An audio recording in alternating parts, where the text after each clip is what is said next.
అండి, అందరికీ నమస్కారం. నేను మీ జానీ. ఈరోజు మన వీడియోలో గోధుమ పిండితోటి హెల్తీగా సూపర్ టేస్టీగా ఉండే స్నాక్స్ రెసిపీని చేసి చూపిస్తానండి. వీటిని టీ టైమ్ స్నాక్స్ కింద, అలాగే పిల్లలకి స్నాక్స్ బాక్స్లో పెట్టడానికి అయితే చాలా బాగుంటుంది. మరి లేట్ చేయకుండా దీని ప్రాసెస్ ఏంటో చూసేద్దాం.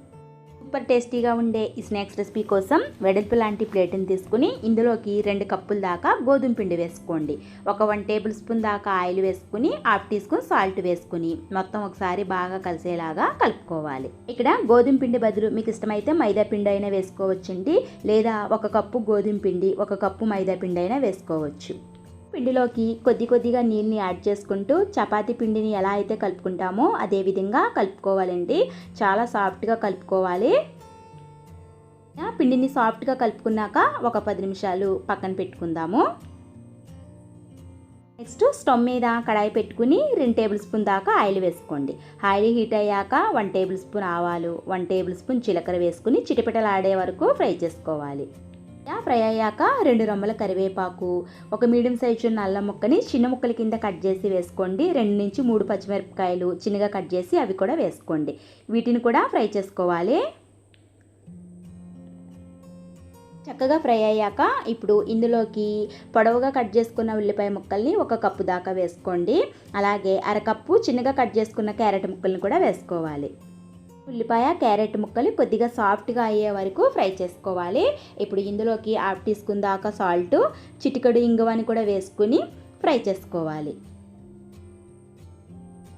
చక్కగా ఫ్రై అయ్యాయండి. ఇప్పుడు ఇందులోకి మీడియం సైజు 2 బంగాళదుంపల్ని ఉడికించుకుని స్కిన్ తీసేసి వేసుకోవాలి.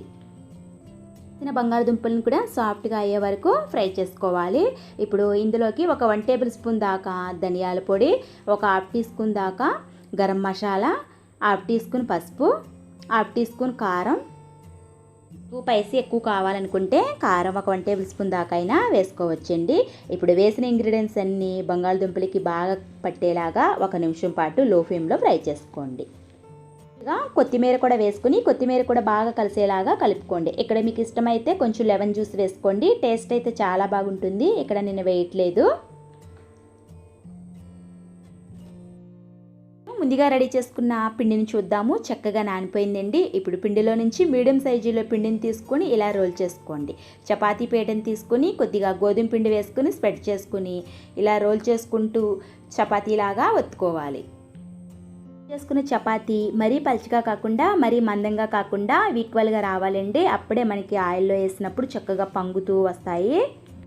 సైజులో చపాతీని చేసుకుని ముందుగా రెడీ చేసుకున్న బంగాళదుంప స్టఫింగ్ని ఒక 1 టేబుల్ స్పూన్ దాకా చపాతీ మీద వేసుకోవాలి. చపాతీని నేను ఇక్కడ వీడియో క్లిప్లో చూపించే విధంగా సైడ్ని క్లోజ్ చేసుకోవాలి. కొద్దిగా తడి అప్లై చేసుకుని క్లోజ్ చేసుకుంటే మనకి ఊడిపోకుండా ఉంటుందండి.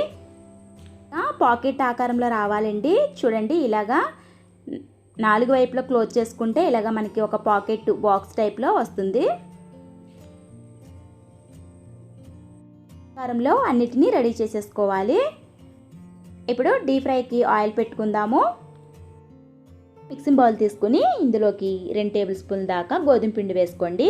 ఒక 1 table spoon red chilli flakes వేసుకుని కొద్దిగా నీళ్ళని పోసుకుని లిక్విడ్ లాగా తయారు చేసుకోవాలి. కాకుండా మందంగా కాకుండా ఇలాగా లిక్విడ్ లాగా కలుపుకొని రెడీ చేసుకోండి. ఇప్పుడు రెడీ చేసుకున్న పాకెట్ని ఇందులోకి వేసుకుని ఫుల్గా కోట్ చేసుకోండి. నాక స్పూన్ తోటి తీసుకుని కాగుతున్న ఆయిల్లోకి వేసుకోవాలి.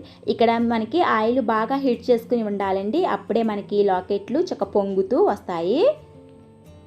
ఇక ఆయిల్లోకి వెన్న అయితే పడతాయో అన్నే వేసుకోండి. ఫ్రై చేసుకునేటప్పుడు ఆయిల్ని తక్కువ హీట్ కాకుండా ఎక్కువ హీట్ కాకుండా మోడరేట్ హీట్లో పెట్టి ఫ్రై చేసుకోండి.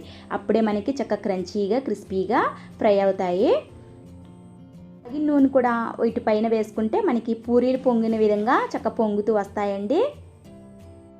ఫ్రై అయ్యాక రెండో వైపు కూడా టర్న్ చేసుకుని మంచి క్రిస్పీగా అయ్యే వరకు ఫ్రై చేసుకోవాలి. ఇలా ఉంటాయండి. తప్పకుండా ట్రై చేయండి. ఈవినింగ్ స్నాక్స్ కింద పిల్లలకైతే స్నాక్స్ బాక్స్లో పెట్టడానికైతే చాలా బాగుంటాయి. స్కూల్ నుంచి ఇంటికి రాగానే ఇవ్వడానికి కూడా చాలా బాగుంటాయి. తప్పకుండా ట్రై చేయండి. వచ్చాక తీసేసి సర్వ్ చేసుకోవడమే. వీటిని టమాటో కెచప్తో తింటే టేస్ట్ అయితే సూపర్గా ఉంటుందండి.